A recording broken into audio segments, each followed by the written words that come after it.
Hi, it's Mark Evans, and you're listening to Marketing Spark. If you're active on LinkedIn or a B2B marketer, Chris Walker likely needs no introduction. Chris has emerged as one of the leading voices in the B2B marketing world. His insight into how data, brand, and content can drive marketing success has attracted a huge audience and made his agency, Refine Labs, a red-hot business. Welcome to Marketing Spark, Chris. Mark, I am pumped to be on here, and I appreciate the intro. Looking forward to diving in today. It's an obvious statement, but the B2B landscape dramatically changed in 2020.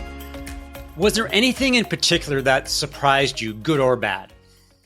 The thing that it didn't surprise me, but I think it's important to note is that that companies hadn't spent the time to figure out other things to do than physical events.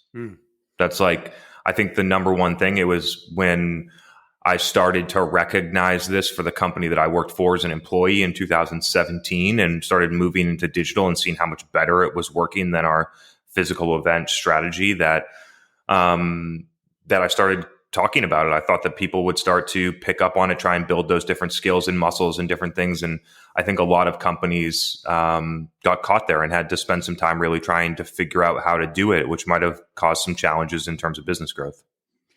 It's an interesting statement because it seems fairly obvious. A lot of B2B companies spent 60, 70% of their marketing budgets going to conferences, attending conferences, sponsoring, buying awards, all that thing.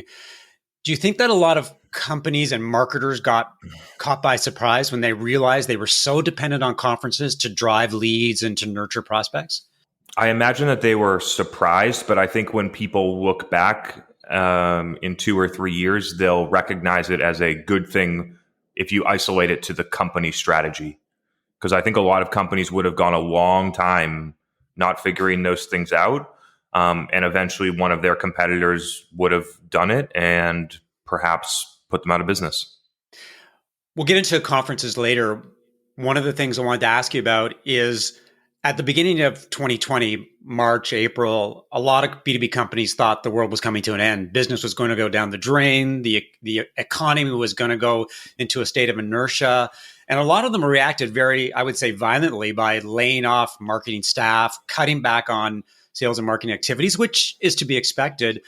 But then they realized that the world wasn't coming to an end and that business was going to be actually pretty good, if not really good for a lot of companies. How do you think marketers reacted to this sudden realization that things could actually be good and they actually had to do some marketing to accelerate the business, not just keep it alive? Yeah, so I think a lot of people reacted that way. I'd be lying if I said that we didn't, as our company, react that way as well, and we were able to get through that time quite smoothly. And so I expect a lot of other people, especially in cloud, were able to do a similar thing. It's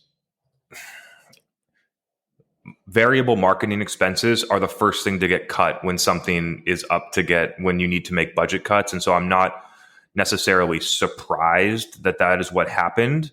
But it's really interesting, hindsight's 2020, when you look back, that was actually the place where you wanted to go harder.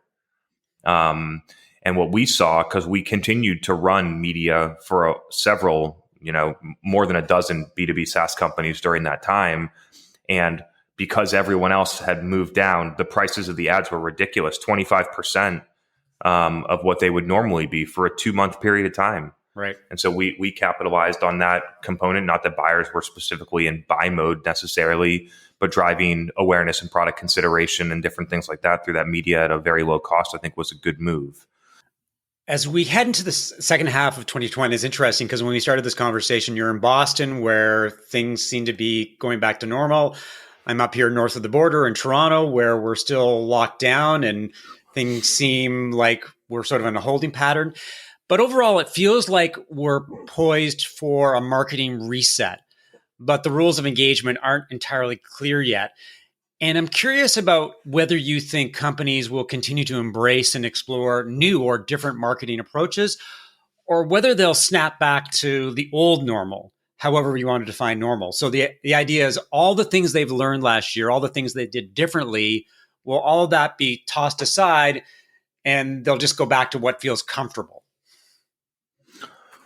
I think we'll see something like a bell curve on this one. I think that you'll see companies that that regress, that go back to spending 60 or 70% on events, maybe because they weren't successful during this period of time on digital or content, because you don't just snap your fingers and magically get good at producing content that people like, understanding your customers deeply, distributing it on the internet, building an audience, understanding how to run media against it. Like you don't just figure those things out immediately. And so I imagine that a lot of companies haven't truly been able to figure that out. I think that a lot of companies have probably ripped and replaced the intent of what a physical event is about and then just done that digitally.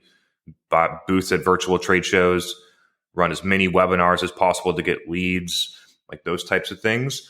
And I think that there will be other companies that have learned a lot of different things during this time period and continue to progress forward. I think if I had to decide as an executive which bucket I would want to be, the real bucket I would have want to been in is that I knew exactly what I needed to know before this happened so that I truly capitalized on this situation relative to competitors. But if I'm not in that bucket, then we need to be taking these learnings and continuing to progress forward. I think this could be looked back on as a dramatic shift in how B2B companies do marketing. I've been talking about it for a long time. B2B companies tend to run heavy lead gen models so that their sales team can do sales to people that don't want to buy. And I think that marketing should be a lot more focused on creating demand in the market so that outbound works more effectively. We hear that from plenty of our customers after 12 months of executing that, hey, our outbound opportunities have gone up by 4x and we didn't really change that much. You know what I mean? And so there's some element that just more people know about you. And then you're also driving more inbound demand, or when buyers are moving into buying cycles, they're going to come to you first. And so I think that that's what a majority of companies, if not all, should be transitioning to over this time. And this period of 12, 14 months or whatever we've been in this for, I think should have been the catalyst for this change. It's interesting that you mentioned virtual conferences, because in some respects, it felt like trying to fit a square peg into a round hole.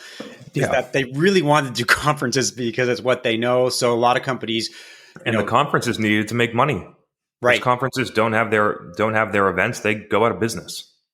I know we're going a different path here, but it's interesting that you mentioned that, because when I look at conferences, typical B2B conferences, a lot of the speakers are sponsors who paid to get on stage. The programming in general is probably anybody in the audience could probably get on stage and speak, because we're all pretty smart people. We all have insight. And I think the real opportunity for conferences is becoming connection catalysts. Like, I think one of the reasons why LinkedIn has been such a powerful platform over the last year is it's made it so easy to connect at scale or relative scale, and allowed people given people permission to introduce themselves to people through connection. So the reason we're connected is through your content, me engaging with you and connecting. Mm-hmm. And I just honestly think that conferences need to focus on connections more than content, because that's where the real value is, in those spontaneous and interactions. Sure. Let's talk about this instead from an opportunity from a company standpoint. Mm-hmm. And so from a company standpoint, you should be trying to create a content strategy that's better than the conference, that happens all year round, not just in 3 days that for only the people that are able to travel there. And so I've taken that mindset since 2017, when I started to see that all the buyers were going there, and I would pay attention to who was speaking and whether or not they were credible and what people thought about their presentations and different things like that.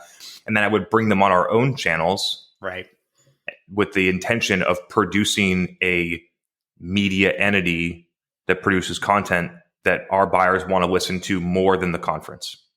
And I think that's a great North Star for companies. It's a massive opportunity. I don't know why that, given we're in 2021 and we see the middleman getting squeezed out in every other industry, like taxi cabs and with Amazon and a lot of different real estate. There's a ton of places like that, but we still want to go through a conference to engage with our buyer when we can do it on our own. And so I'm just really challenging people to think about that component. Like, the benefit of a conference, like you mentioned, is that a lot of people are physically there. And so when I think about that, I think about the idea of being able to create content with the 6 best experts in the world, because they're all there. And that's the only time that they're together, once a year. Right. I think about the idea of being able to do a ton of market research that most companies would never create a budget for somebody to go out and go to 20 different customers and do that research on their own. We used to do product research. We would buy a suite and have people come up and give feedback on our future products that we're developing, pricing strategies, different things, pricing tolerances, different things like that. And then another opportunity for marketers is to actually go follow your target buyer around, depending on what the conference is, and see which sessions they go to, who they listen to, what they think about it, and then try and compare what you think about it. And so I think that there's a lot else outside of the booth that is the most value in a conference. And I would, from a sales standpoint, I would scrap the booth and I would set up your meetings in advance and do it over dinner at a coffee shop, at an event, or different things like that, and redeploy that cash elsewhere.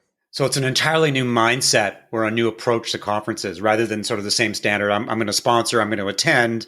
Yep. And the conference isn't going away because you didn't buy a booth there, right? A bunch of other companies are going to waste their money on it. And so, but you can be the smart one that spend the definition, not necessarily the definition, but the goal of marketing is to create the most impact for the least amount of dollars. And so one of the ways that you can do that is you can scrutinize big expenses. And we just mentioned 60 to 70%. I've literally done this for 5 years, going to companies, seeing their trade show expense, matching it against actual sales data and calculating the ROI, showing that to executives, presenting them with a different idea that's going to work better, that's already been proven in a pilot, and then start moving money somewhere else. Speaking of moving money, I wanted to ask you about the structure of B2B marketing teams, given that a lot of tactical execution has been outsourced to consultants, agencies, freelancers, and contractors. Do you think that B2B companies will staff up again, or do you think lean and mean is the way to go and that marketing teams will be more strategic? They'll have some key tactical assets in-house, but a lot of those activities can be done more efficiently if they're done by a third party. Agree or disagree? It's interesting because I'm not seeing the same trend. So maybe we're looking at two different segments of the market. I think that companies are trying to take more in-house. If I was the CMO or the CEO of a 500-person SaaS company, my objective long-term would be to do almost everything in-house. And I would insert external partners and consultants for innovation and frameworks and different things like that my team can move on and implement. Now, when we think about the thing that can't be outsourced, I've mentioned this a couple of times, I really want to hammer it home. The thing that you cannot outsource is the customer intimacy, deep understanding of your customer. And so if you prioritize that, I actually don't see companies prioritize that enough. I interact with, hundreds a month. It's like, that is the number one thing that you are not able to outsource. So they're outsourcing all these different things, SEO, blah, blah, blah, blah, blah. But you got to spend the time really understanding your customers because it drives your strategy. I believe that you could theoretically outsource everything else except for that. Not that I would recommend it, but that's, I think, the component that companies should really focus on. But what's interesting when you read a lot of LinkedIn posts, and this may be marketers talking to marketers, is the idea of knowing your customers. And there's post after post about customer insight and really understanding their needs and interests. And to me, that's marketing 101. Like, you should be intimate with your customers, as you say, but are marketers not doing that? Are they simply sort of operating theoretically or making educated guesses when in fact they should be sitting beside sales and on sales calls and on sales meetings and things like that? I think there's a difference between what someone perceives as understanding a customer versus what it actually is. And so the first step in that process is clearly defining who your customer is. I don't see a lot of companies do that well either. And so clearly defining who your customer is forces you to make choices around who that is and look deeper than just company size and job title. And so that would be step one. And then once you've truly identified that target, then you can actually narrow in and you start getting into psychographics and things that do not play across that whole span of people. And so that's what I think people should really be focused on at this point. Community and content can help you attract those people easily. And so that's sort of an interesting framework to play by. You have written a lot about I don't know if it's the obsession or fascination with quantifying marketing performance. And you've emphasized that marketing success can happen in ways that can't be measured. So what's the healthy balance between quantitative and qualitative assessment when it comes to marketing? Yeah, I mean, let's clarify a couple of things. I 100% believe that you should be able to quantify the impact of marketing inside of your company. I just think the way that it's done right now is not smart. And so the way that I think that it should be done is the idea of how many people are coming to your website asking to buy and then buy, and how is that growing, and how much expense is facilitated in order to get people to do that relative to the revenue that gets returned. The reason that you focus on that point is because you win them at the highest rate. They have the shortest sales cycles. They have the lowest customer acquisition costs. It's going to help your sales team because they're getting deals that they don't need to go and hunt for. And so you want, over time, you want more of your overall revenue contribution coming through that flow for the reason that I just laid out. And so that's why I want marketers to focus there. And if you focus there, then you can think about, how do I get all of it? One, if you focus on a singular funnel through your website, it breaks you free from needing lead gen channel attribution on every channel, which incentivizes marketers to not use the ones that are most effective today. And so that would be the initial part of the framework. Now, the things that are difficult to quantify are that we produced a piece of content, somebody liked it, they shared it with their friend Susie, Susie liked it, and then 9 months later, Susie's boss, Jane, comes and buys something. Never going to, it would still get caught we're measuring marketing on the way that they come in to buy. So like, if you change your measurement model, you would still attribute that in the right way, in my view, but you're not going to know that clear path. And I think the thing that's suboptimal, or just frankly not smart, is that companies think that they can measure that, and they can't. And so they give credit to things that don't necessarily make the most impact. Another thing that you'd not be able to measure is one that I mentioned before, which is the idea that because you've executed marketing really well, that your sales output actually works a lot better. But that's incredibly difficult to quantify because there's too many variables changing, and there's no real tracking around that. And so that's another thing that I would consider difficult to measure. But the increase in outbound effectiveness, the long-term position of your brand that gives you a competitive advantage, those are all things that are upside. I'm saying if you just measured the marketing impact against website sourced revenue relative to spend, that makes sense on its own. And then you're getting all these things that are difficult to measure as extras. Right. And so I think people should move to, for the reasons that I laid out, mainly because executives cannot get off the fact of the Google AdWords 2012 mindset that you need to say somebody went here, they clicked their ad, they converted, and they bought something, like it's just a linear model in this case. And for some transactional sales or product led, sure. But for enterprise sales, you're going to spend a lot of money and you're going to waste a lot of your sales team's time.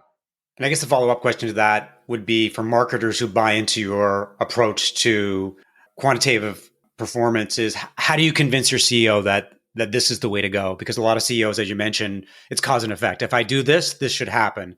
But when that doesn't happen, then marketing bears the brunt of that. By showing them the differences between the performance of those different marketing funnels. Okay. And it becomes very obvious. I go in and do this. I've probably done this with 25 companies in the past 12 months. All of their lead gen models win at 0.1% with long sales cycles, and they spend all of their advertising dollars on them. And then you have all these people that are coming through your website that are buying, that have not engaged with those ads, that are winning at 7%. That have the shortest sales cycles out of all of the different sources of revenue, that contribute 80% or more of marketing's revenue on that system alone. And so it would be much easier to start trying to build on that, a much more productive, efficient engine, versus continuing to throw money at something that's terribly inefficient and actually has human resources downstream, SDRs or AEs, that need to follow up with them, which is a huge hidden cost and an incredibly expensive asset. And as you start to scale, if you're trying to grow revenue and you're working off of that really inefficient system, you're going to need more headcount than you actually need. You're going to need to spend way more advertising dollars than you actually need. And over time, the system will break. There are plenty of companies that are at 60 million ARR that don't have great net revenue retention, that have too many sales and marketing people, and have capped out their digital advertising spend to a point where there's dramatic diminishing returns. And who wants to get to 60 million in revenue and be in that situation? Having consumed a lot of your LinkedIn content and listened to your podcast, State of Demand Gen, you have thoughts on a wide variety of topics. So for fun, let's do a rapid fire segment on some of the different marketing activities, and I'll mention one of these channels, and you can fire off what you think. We talked a little bit about this before, but conferences, will they come back? How will they come back? What are your thoughts on that? Companies are over-invested. Okay. Is this rapid fire for me too? Because I'll just give you like a Yeah. quick answer, or I'll go further. You tell me. You can go a little further on that. Okay. Yeah. I mean, I think that they're going to come back from the conferences standpoint. The industry conferences have no incentive to innovate. Zero. Every year they continue to raise their prices, and companies still continue to pay it. And so they have no incentive to do anything more than the exact same thing they keep doing.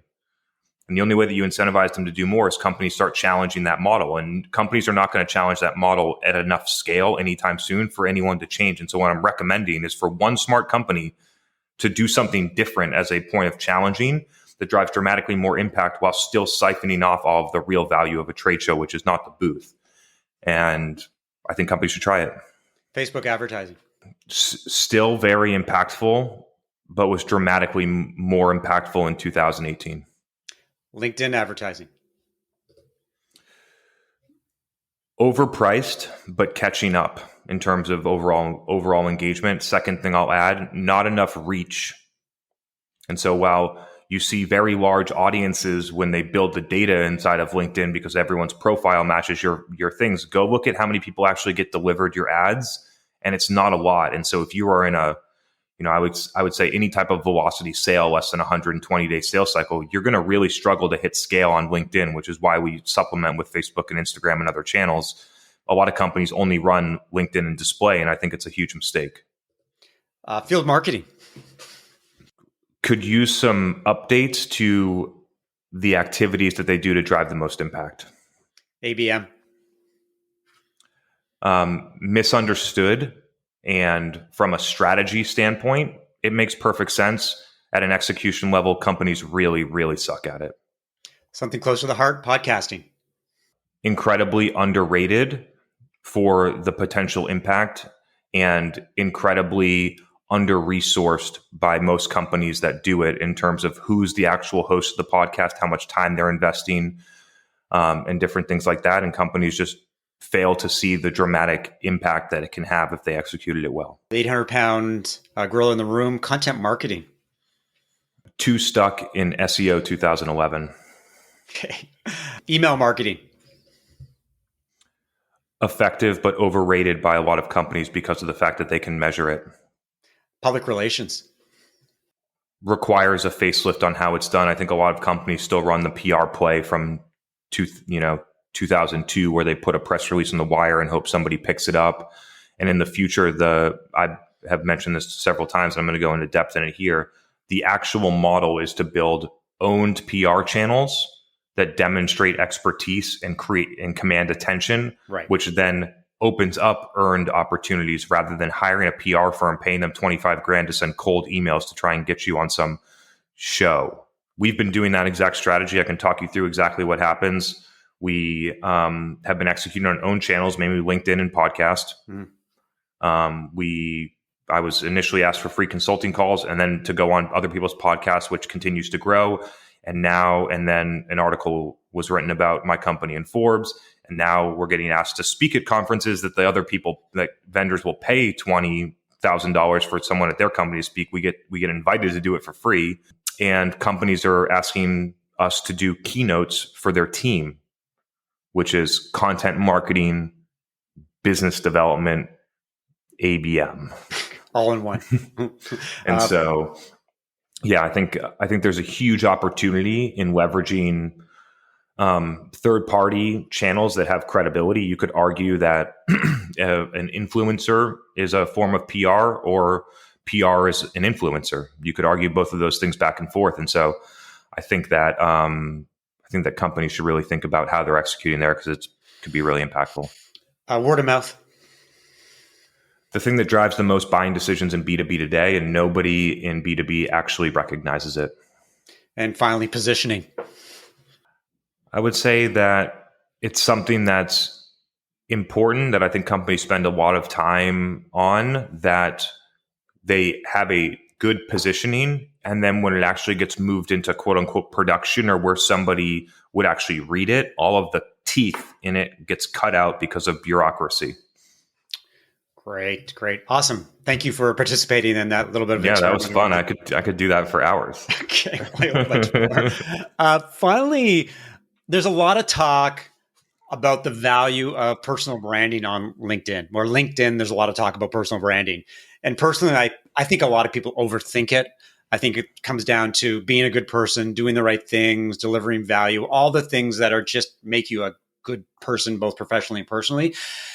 As someone with a large personal brand, what's been your approach to personal branding? Do you think about personal branding? No, I think about producing content that people like, which allows them to consider my company when they have a problem that we can solve. And so, like, this is, I don't consider it personal brand. Consider it content marketing with effective distribution that drives a narrative for your company into the market in an effective way that people like. And so, personal brand is not a new thing just because people have put a tag on it, right? Like in 1980, there were people in Boston that were significantly more well known than other people in Boston.